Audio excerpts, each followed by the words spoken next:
200 যুদ্ধবিমান দিয়ে ইরানের 100-র বেশি টার্গেটে নজিরবিহীন এক হামলা চালিয়েছে ইসরায়েল। নিজেদের ভান্ডারে থাকা যুদ্ধবিমানের 3/2 ভাগকেই ইরানে হামলায় ব্যবহার করেছেন বেনিয়ামিন নেতানিয়াহু। শুক্রবার ইরান জুড়ে ভয়াবহ হামলার একের পর এক তথ্য এখন উঠে আসছে। ইরানের হামলায় ব্যবহার হওয়া যুদ্ধবিমানের ছবি এবং ভিডিও প্রকাশ করছে ইসরায়েলের কর্তৃপক্ষ, যেখানে মিসাইলবাহী বিমানকে ইরানে হামলার উদ্দেশ্যে উড়ে যেতে দেখা গেছে। একটি বা দুটি নয়, হামলায় রেকর্ড 2 শতাধিক যুদ্ধবিমান ব্যবহার করেছে ইসরায়েল। 200 যুদ্ধবিমানে ইরান জুড়ে 100-র বেশি লক্ষ্যবস্তুতে হামলার কথা জানাচ্ছে নেতানিয়াহুর দেশটি, যার মধ্যে তেহরান ও তার পার্শ্ববর্তী অঞ্চলগুলোতে থাকা সামরিক ঘাঁটিও রয়েছে। নাতানজে ইরানের সবচেয়ে বড় পরমাণু স্থাপনা সহ আরো 6টি সামরিক ও পরমাণু অবকাঠামোতে হামলা চালিয়েছে ইসরায়েলি বাহিনী। ইরান জুড়ে নিক্ষেপ করা হয়েছে 330টি মিসাইল। গণমাধ্যমগুলো বলছে ইরানে হামলায় মার্কিন যুদ্ধবিমান ব্যবহার করেছে ইসরায়েল। প্রকাশ করা ছবিতে যুক্তরাষ্ট্রের দেয়া F-35, F-15 ও F-16 যুদ্ধবিমান ব্যবহার করতে দেখা গেছে। হামলায় ব্যবহার হওয়া যুদ্ধবিমান ইসরায়েলের বিমান বহরের মোট 60%।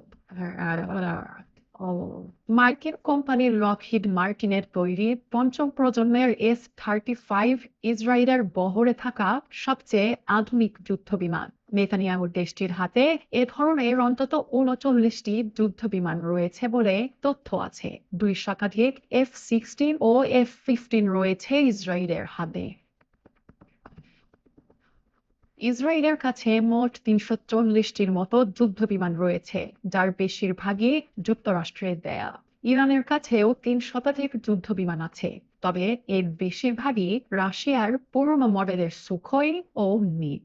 এছাড়াও ইসরায়েলের শক্তিশালী অ্যারো, আয়রন ডোম, ডেভিড স্লিং বা থাদের মতো আকাশ প্রতিরক্ষার বিপরীতে নিজেদের তৈরি খোরকাদ, বাবর ও রাশিয়ার তৈরি S-300 ধরনের অপেক্ষাকৃত দুর্বল প্রতিরক্ষা ব্যবহার করে ইরান।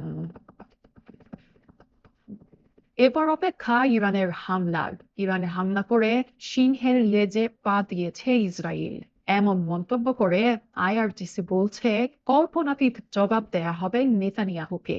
আন্তর্জাতিক বিশ্লেষকরা বলছেন এবারের হামলা ঠেকানো যাবে না।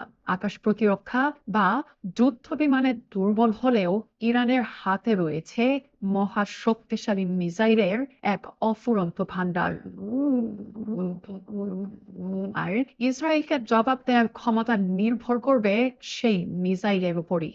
ইরানের বিপ্লবী গার্ড বাহিনীর হাতে মধ্যম পাল্লার শতাধিক ব্যালিস্টিক মিসাইল রয়েছে, যেগুলোর পাল্লা 1000 কিলোমিটারেরও বেশি। 1200 কেজির বেশি বিস্ফোরক বহনে সক্ষম এসব ব্যালিস্টিক মিসাইল ইসরায়েলে পৌঁছাতে সময় নেবে সর্বোচ্চ 15 মিনিট।